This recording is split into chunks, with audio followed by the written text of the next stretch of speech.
सभी साधकों को सादर राम राम। शेठ जी के सत्संग में जिन बातों पर विशेष ध्यान दिया गया है उसको एक पुस्तक में सत्संग वाटिका के बिखरे सुमन इस नाम से लिखा गया है।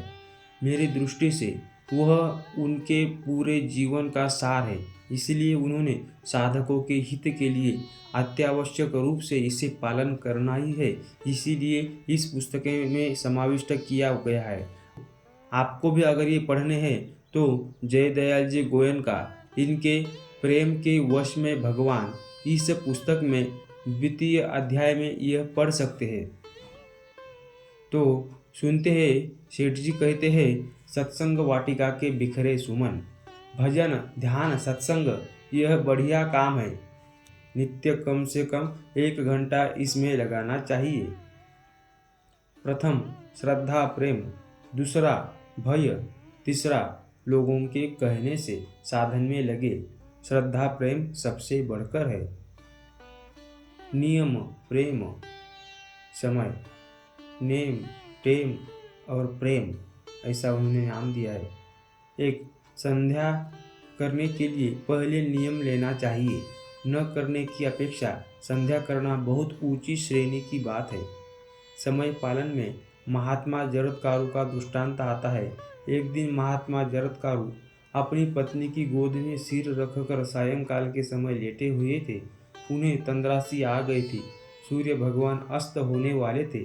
कहीं धर्म का लोप न हो जाए, इसीलिए उनकी पत्नी ने उन्हें सावधान किया। जरत्कारु ने कहा, मैं नियमित संध्या वंदन करता हूँ। ऐसा संभव ही नहीं है कि भगवान सूर्य मेरे द्वारा दिया अर्घ्य ग्रहण किए बिना अस्ताचल को चले जाए। शेठ जी कहते हैं, मुझे 45 वर्ष यज्ञोपवीत संस्कार के हो गए। बराबर संध्या की है। 103-4 डिग्री ज्वर होने पर भी, बहुत कष्ट होने पर भी संध्या नहीं छोड़ी। मानसिक ही की। संध्या में विलंब होने पर, एक समय के उपवास का नियम लेने पर 20 वर्ष में एक बार भी उपवास का काम नहीं पड़ा। सूर्य को 3 अंजलि दी जाती है। इसमें तीनों लोग तृप्त हो जाते हैं। सूर्य अस्त होने के पहले 5-5 मिनट पर बराबर संध्या करने की स्मृति होती रहती है। महात्मा के दर्शन, भाषण, स्पर्श, चिंतन आदि ये सब बिजली के करंट के तरह तत्क्षण असर करने वाले हैं। महात्मा के दर्शन मात्र से, उनके स्पर्श मात्र से तथा महात्मा की स्पर्शी हुई वस्तु को स्पर्श करने से विलक्षण आनंद हो जाता है। जिस प्रकार कस्तूरी की सुगंध दूर से ही प्रतीत होती है, उसी प्रकार महापुरुष का प्रभाव साधक पर होना चाहिए। भगवान राम कहते हैं कि मैं पृथ्वी को स्पर्श करता हूँ तो मुझे सीता के मिलन का आनंद आता है, क्योंकि सीता भी इसे स्पर्श कर रही है। महापुरुषों की महिमा विचित्र है। उनके दर्शन मात्र से उद्धार हो जाता है। जहाँ तक महापुरुष के नेत्रों की वृत्ति जाती है, वहाँ तक सब में प्रवेश कर जाती है। समता महात्मा का गुण है। जहाँ तक मनुष्य में समता आ गई, उतना उसमें महात्मा के गुण आ गए। जहाँ महापुरुष बैठे हो, वहाँ नीच से नीच व्यक्ति की दूसरी स्त्री पर कुदृष्टि नहीं हो सकती। महात्मा की वाणी हमारे कानों में पड़े तो हमारे लाभ, हमारी वाणी महात्मा के कानों में पड़े तो लाभ। गंगा से लाभ ही लाभ है। महात्मा के उपदेश में भी चेतन शक्ति आ जाती है, क्योंकि वह चेतन पुरुष के है। जैसे भूले हुए हनुमान में जामवंत के कहने से कितनी शक्ति आ गई कि वे समुद्र को लांघ गए। महापुरुष के वचन से हमारे में जागृति हो जाती है। उनके नेत्रों की वृत्ति जहाँ तक जाती है, वहाँ तक सब पवित्र हो जाता है।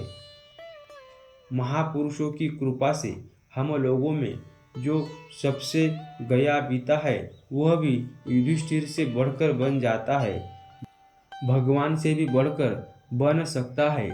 भगवान ने अपने भक्तों के लिए गुंजाइश छोड़ रखी है।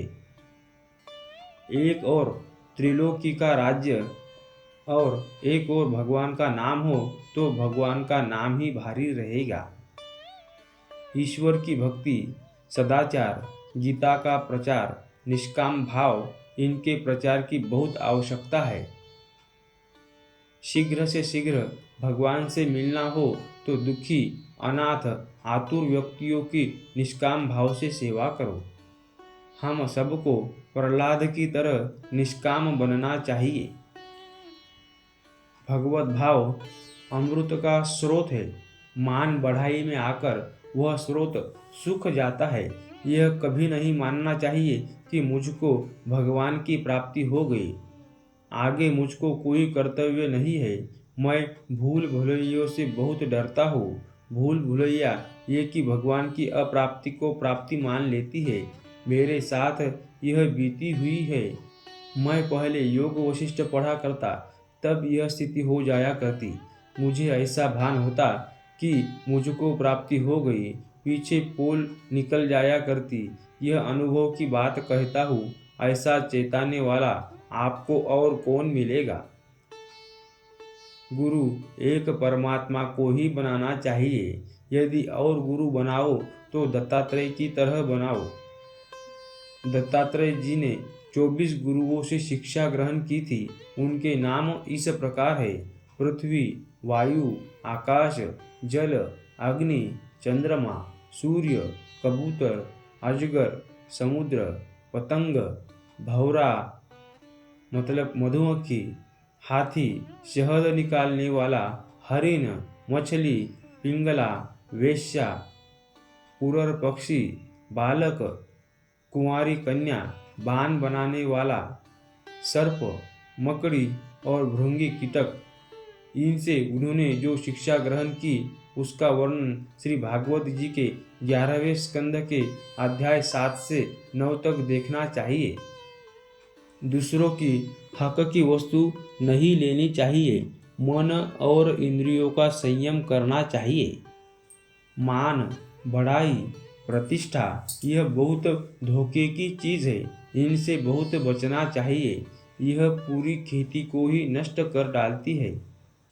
मान, बढ़ाई, प्रतिष्ठा यह सब धोखे की चीज़ है। इनसे बहुत बचना चाहिए। यह पूरी खेती को ही नष्ट कर डालती है। भजन नहीं हो तो जबरदस्ती करे। भगवान की शरण होकर भगवान का आश्रय लेकर करे। भजन होगा, अवश्य होगा। भजन करने की लालसा बढ़ानी चाहिए। मन फालतू कामों में, संसार में चक्कर लगाता फिरता है। उसकी आदत को छुड़ाना चाहिए। उसकी आदत छूटेगी भजन, ध्यान, सत्संग से। वैराग्य के नशे में चूर होकर संसार में विचरे। असली नहीं तो नकली वैराग्य लाओ। नकली से पीछे ही असली हो जाएगा। वैराग्य से उपरति हो जाती है। ध्यान ही असली चीज है। ध्यान के सामने और कुछ नहीं है। एक और त्रिलोकी का राज्य, एक और एक क्षण का ध्यान हो तो उस ध्यान के आगे त्रिलोकी के राज्य का कोई मूल्य नहीं है। ध्यान से शांति, आनंद की बाढ़ आ जाती है। प्रकाश हो जाता है। अणु अणु में शांति परिपूर्ण हो जाती है। गीता के 6 अध्याय में कहते हैं, यम लब्ध्वा चापरम लाभम मन्यते नाधिकम ततः यस्मिन् स्थितो न दुखेन गुरुनापि विचाल्यते। परमात्मा की प्राप्ति रूप जिस लाभ को प्राप्त होकर उससे अधिक दूसरा कुछ भी लाभ नहीं मानता, और परमात्मा प्राप्ति रूप जिस अवस्था में स्थित योगी बड़े भारी दुख से भी चलायमान नहीं होता। प्रहलाद और सुधनवा का उदाहरण सामने रखकर परमात्मा का ध्यान लगाकर मस्त हो जाना चाहिए। चाहे कोई हमें आग में डाल देवे, पर ध्यान नहीं छूटना चाहिए। जो व्यक्ति ऐश्वर्य को ठुकरा सके वही परमात्मा को प्राप्त कर सकता है। प्रश्न: भगवान का ध्यान सर्वांग का करना चाहिए या मुख का? पहले सर्वांग का करके फिर चेहरे पर मन जमा दे।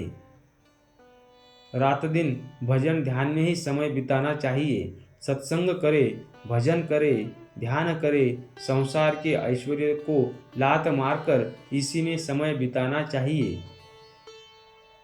उत्थान की चेष्टा न की जाए तो स्वभाव नीचे की ओर गिरता जाता है। भजन, ध्यान, सत्संग, सेवा, संयम, वैराग्य यह बड़ी जोरदार चीज है। महात्मा की सेवा का बदला ईश्वर को देना पड़ता है, इसीलिए महात्मा की सेवा का भार ईश्वर पर पड़ जाता है। इसीलिए महात्मा की सेवा का अधिक लाभ है। महात्मा की सेवा करके ईश्वर को ऋणी बनाना है, यानी ईश्वर उसका ऋणी बन जाता है। प्रश्न, आचार्य लोग मंत्र देकर ब्रह्म संबंध करा देते हैं। उत्तर, जिस संबंध से भगवान का भजन बढ़े वही संबंध असली संबंध है। जिस संबंध से भजन घटे वह संबंध कोई काम का नहीं। हम जिस बात को बुरा समझते हुए करते हैं वही पतन का कारण है। सिद्धांत समझ लिया, जिस बात को बुरा समझ लिया उसको भूल कर भी ग्रहण नहीं करना चाहिए। जब भगवान याद आ जाए उसी समय भगवान को पकड़ लो, फिर छोड़ो मत। प्रश्न, भगवान का नामस्मरण और स्वरूप चिंतन निरंतर कैसे हो? उत्तर, भगवान में प्रेम होने से और आवश्यकता होने से मनुष्य उसी पर उतारू हो जाता है।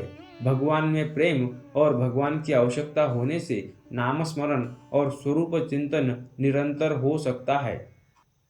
तत्पर होकर साधन करने से परमात्मा की प्राप्ति तो हुई ही पड़ी है।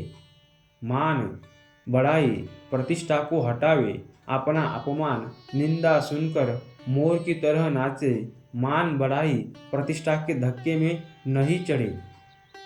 भजन ध्यान करो, शांति आनंद की ओर मत देखो। शांति आनंद हो चाहे मत हो, भजन साधन करता ही चला जाए। निंदा के योग्य कार्य नहीं करे, किंतु निंदा हो तो प्रसन्न होवे। बुरे काम का त्याग करे, अच्छा काम करने पर स्तुति सुनकर प्रसन्न नहीं होवे। किसी भी प्रकार की कामना हृदय में नहीं रखे, कामना को गुंजाइश देवे ही नहीं। अनुकूलता प्रतिकूलता का मूल सहित नाश कर डाले। जिस प्रकार श्वास स्वाभाविक चलता है उसी प्रकार साधन स्वाभाविक निरंतर होना चाहिए। जप ध्यान निरंतर होना चाहिए, तार नहीं टूटना चाहिए। जो अनन्य रूप से भगवान का स्मरण करता है उसको भगवान सुलभता से ही मिल जाते हैं। जो निरंतर जप ध्यान करता है उसका अंतकाल में भी भजन ध्यान होगा ही। नित्य निरंतर स्मरण हो, इसकी हमें विशेष चेष्टा करनी चाहिए। नाम जप और स्वरूप का ध्यान यह सर्वोपरि है। चाहे कोई भी साधन हो, इन दोनों की आवश्यकता है। जिसका निरंतर जप ध्यान होता है उसके मनुष्य जन्म की सफलता हो गई। यदि निरंतर स्मरण रहते हुए प्राण जाए तो कोई खतरा नहीं, अन्यथा बहुत खतरा है। यदि ऐसी चेष्टा करे तो जीते जी ही परमात्मा की प्राप्ति हो सकती है, अन्यथा अंतकाल में तो हो ही जाएगी। 3 बातों का सबको ख्याल रखना चाहिए। मन भगवान में लगा दे, जीभ से भगवान का नाम और शरीर से भगवान की सेवा करे। जब जब भगवान की स्मृति हो तब तब समझना चाहिए कि भगवान की कितनी कृपा है, फिर भगवान की स्मृति छोड़े ही नहीं। जिस किसी भी प्रकार से भगवान का ध्यान बना रहे ऐसी चेष्टा करें। चलते फिरते खाते पीते हर समय मन से भगवान को अपने साथ समझे। हर एक बातों में स्वार्थ का त्याग करें। प्रश्न, तत्व रहस्य की बात कहिए। उत्तर, सेवा का काम हंस हंस कर करना चाहिए। सेवा का काम हंस हंस कर करना भगवत प्राप्ति का साधन तो है ही, भजन ध्यान से भी बढ़कर हो सकता है। इस प्रकार हम सब भगवान को याद रखते हुए हंस हंस कर काम करने लग जाए तो भगवान को भी आकर हमारे साथ शामिल होना पड़े। सेवा के भाव से भावित होकर सेवा करे। दुखियों की सेवा से भगवान शीघ्र प्रसन्न होते हैं। नारायण समझकर दुखियों की सेवा करे। सब बातों में भाव ही प्रधान है। भजन ध्यान में भी भाव ही प्रधान है। सेवा में भी भाव ही प्रधान है। भाव बिना ये सभी बेकार ही मालूम देगा। यहाँ गरीब कपड़ा लेने वालों की कितनी भीड़ लग रही है। उसी सेवा कार्य में भाव से सम्मिलित हो जाओ। मुझे सेवा करने में खूब आनंद आता है। व्याख्यान देना भी मैं सेवा समझता हूँ, और गरीबों को कपड़ा बेचना पड़े तो उसमें भी मुझे आनंद आता है। सारी कामनाओं को त्याग कर एक ईश्वर की ही कामना करे। लोभ भजन का करे, क्रोध अपने दुर्गुणों पर करे। अपनी तो एक ही जिम्मेदारी है, भगवान को हर समय याद रखना। सब ओर से राग हटाकर एक भगवान में ही राग करे। प्रेम के योग्य भगवान ही है। द्वेष भोगों से करे, जितने भोग यह सब डुबाने वाले हैं। इनको भगावे। भगवान की प्राप्ति सहज सुलभ है। यदि कठिन मानते हो तो दूसरों के कल्याण में निमित्त बन जाओ। निमित्त बनना क्या है? किसी की मृत्यु होती हो तो उसके पास जाकर उसको भगवान की ओर लगाने की चेष्टा करें। यह नियम कर ले कि भगवान के भोग लगाकर बलि वैश्व देकर ही भोजन करेंगे। समता और त्याग, यह दो बात समझने की है। ईश्वर की भक्ति, वैराग्य, सेवा, समता, यह सबके लिए बड़ी उच्च कोटि की चीज है।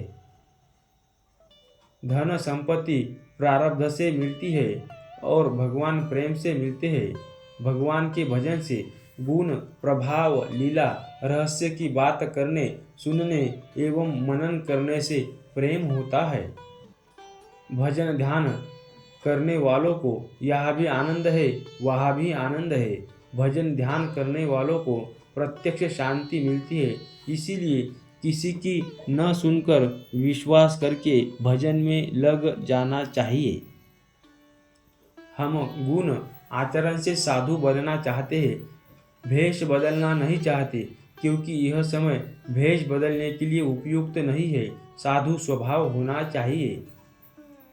जो निष्काम भक्ति करता है, ईश्वर उसके ऋणी हो जाते हैं। भगवान उसके पीछे पीछे फिरते हैं। सारा विश्व भगवान का स्वरूप है। सारे विश्व की सेवा भगवान की सेवा है। जितनी भगवान की स्मृति हो उतनी ही भगवान की कृपा समझनी चाहिए। 100 बातों की एक बात है। सबसे बढ़कर यह है कि हर समय भगवान को याद रखे। जिस काम से साधन में कमी हो उस काम के निकट ही नहीं जाना चाहिए। संसार के ऐश, भोग, आराम, विषय को लात मार देना ही शूरवीरता है। किसी शूरवीर को लात मार देना शूरवीरता नहीं है। भजन के विषय में शूरवीर बनना चाहिए। भजन ध्यान हमारा जीवन बन जाए, ऐसी स्थिति बन जानी चाहिए कि भजन ध्यान बिना हम जी ही नहीं सके। भजन ध्यान बिना व्याकुलता का हो जानी चाहिए। भजन ध्यान की जागृति हर समय रखनी चाहिए। चाहे सर्वस्व चला जाए पर भजन नहीं छूटे। जैसे श्वास स्वाभाविक चलता है वैसे ही भजन ध्यान स्वाभाविक होना चाहिए। हमको तो एक ही काम करना है, भगवान को नहीं भूलना। फिर सारे काम भगवान अपने आप संभाल लेंगे। हर समय भगवान की स्मृति रखनी चाहिए। हर समय भगवान की स्मृति रहेगी तो आपके सब अवगुण चले जाएंगे, सब गुण आ जाएंगे। आपके सारे काम भगवान अपने आप कर लेंगे और भगवान मिल जाएंगे। अंत समय में भगवान की स्मृति सबसे बढ़कर है। अतः मरने वाले भाई के पास जाकर तत्पर होकर भगवान का स्मरण कराए, जिससे उसका अंतकाल सुधर जाए। मैं सबसे बढ़कर मुक्ति वही मानता हूँ कि जीते जी भगवान की प्राप्ति हो जाए। अंत समय में भगवान की प्राप्ति होना 2 नंबर है, क्योंकि जीते जी पहले ही भगवान की प्राप्ति जिसको हो जाती है वह और भी कई व्यक्तियों को मुक्त कर सकता है। जितनी चेष्टा है वह इसके लिए होनी चाहिए कि जीते जी भगवान की प्राप्ति हो जाए, अन्यथा भगवान की स्मृति होते होते ही प्राण जाए। जो निरंतर जप ध्यान करता है उसको अंत समय में भगवान की स्मृति होगी ही। भगवान की स्मृति से साधक में महात्माओं के गुण चले आते हैं। इसके लिए अलग साधन नहीं करना पड़ता है, इसलिए निरंतर भगवान का चिंतन करना चाहिए। अपना काम तो यही है कि रात दिन भजन में लगा रहे। लगन लगने से भगवान मिल जाते हैं। भजन से सारे काम सिद्ध होते हैं। भजन ध्यान के समान न तो तीर्थ है न व्रत है। जिसका परमात्मा में ध्यान लग गया उसने सारी पृथ्वी का दान दे दिया, सारे पितरों को तर्पण कर दिया। जिसका ध्यान हो गया उसने सब कुछ कर लिया। ध्यान की इतनी महिमा है कि एक क्षण भी भगवान का ध्यान नहीं छोड़ना चाहिए। जिस प्रकार भगवान के ध्यान की महिमा है उसी प्रकार भगवान के नाम की महिमा है। जब तक देह में प्राण है तब तक बढ़िया से बढ़िया काम कर लो, फिर यह अवसर मिलने वाला नहीं है। जिसको भगवान के भजन का चस्का लग गया उसका वह चस्का कोई निकाल नहीं सकता। जो भगवान में न रमकर ऐश आराम एवं भोगों में रमता है उसको धिक्कार है, उसके माता पिता को धिक्कार है। त्याग वैराग्य का दर्जा ऊंचा है। वैराग्य त्याग ही ऊंचे दर्जे का त्याग है। वैराग्य के पेट में ही त्याग भरा है। प्रश्न, ऐसी भी कोई चीज है कि त्याग वैराग्य कुछ भी करना नहीं पड़े, अपने आप भागवत प्राप्ति हो जाए? उत्तर, ऐसी चीज भी है। वह है भगवान का जप, भजन, श्रवण, भक्ति। भगवान का जप निरंतर होना चाहिए और कुछ भी करने की आवश्यकता नहीं है। बाकी सब स्वतः ही हो जाते हैं। भगवान के भजन ध्यान जप से सारी बातें आ जाती है। 9वें अध्याय में भगवान गीता में कहते हैं, अपिचेत सुदुराचारो भजते माम अनन्य भाग साधुरेव समंतव्य सम्यक व्यवसितो हि सहा। यदि कोई अतिशय दुराचारी भी अनन्य भाव से मेरा भक्त होकर मुझको भजता है तो वह साधु ही मानने योग्य है, क्योंकि वह यथार्थ निश्चय वाला है। अर्थात उसने भली भांति निश्चय कर लिया है कि परमेश्वर के भजन के समान अन्य कुछ भी नहीं है। भगवान को हर समय याद रखना यह सबसे मूल्यवान बात है। काम, क्रोध, लोभ, मोह, व्याभिचार आदि दुर्गुण तथा नम्रता, प्रेम, सत्य भाषण आदि गुण ये सब जप, ध्यान, सत्संग आदि करने से ठीक हो जाते हैं। अर्थात दुर्गुणों का नाश होकर सद्गुण अपने आप आ जाते हैं। प्रश्न, ध्यान तो होता नहीं है, केवल जप से कार्य हो सकता है क्या? उत्तर, केवल जप से हो सकता है। जप निष्काम होना चाहिए। श्रद्धा, प्रेम यदि साथ में हो तो और भी शीघ्र हो सकता है। ध्यान साथ में रहे तो बहुत शीघ्र हो सकता है। मनुष्य में जितनी समता है वह उतना ही भगवान के निकट है। दूसरों का दोष न देखना चाहिए, न कहना चाहिए, न सुनना चाहिए, क्योंकि ऐसा करने से उसके पाप का हिस्सा आपको भोगना पड़ेगा। इनमें ये दोष आते हैं। उन दोषों के संस्कार मन में जम जाते हैं। जब वैसा वातावरण आता है तब वे संस्कार जागृत होकर उन बातों की याद आती है जिससे उसका पतन होता है। उसके मन, बुद्धि, इंद्रियां अशुद्ध हो जाते हैं। संसार के पदार्थ इच्छा करने से नहीं मिलते। केवल भगवान ही ऐसे हैं जो इच्छा करने से मिलते हैं। तीव्र इच्छा हो जाए तो और किसी साधन की आवश्यकता नहीं है। एलोपैथी औषधि नहीं लेनी चाहिए, चाहे कुछ भी हो जाए। वैद्य की औषधि भी शास्त्र युक्त शुद्ध हो तो लेनी चाहिए। होना तो वही है जो भगवान ने रच रखा है। जो होता है वह प्रारब्ध का फल एवं भगवान का विधान मानकर हर समय संतुष्ट रहे, हर समय आनंद माने। रोग पाप का फल है, रोग भुगत लिया तो पाप कट जाएगा। रोग मृत्यु को याद दिलाता है। भगवान चेताते हैं कि मृत्यु के समय क्या करना है, उसके लिए सोचे। यदि रोग को परम तप मान ले तो परम तप हो जाता है, अर्थात मुक्ति हो जाती है। भविष्य में पाप की रुकावट होती है कि पिछले पाप के कारण अभी दुख भोग रहा हूँ।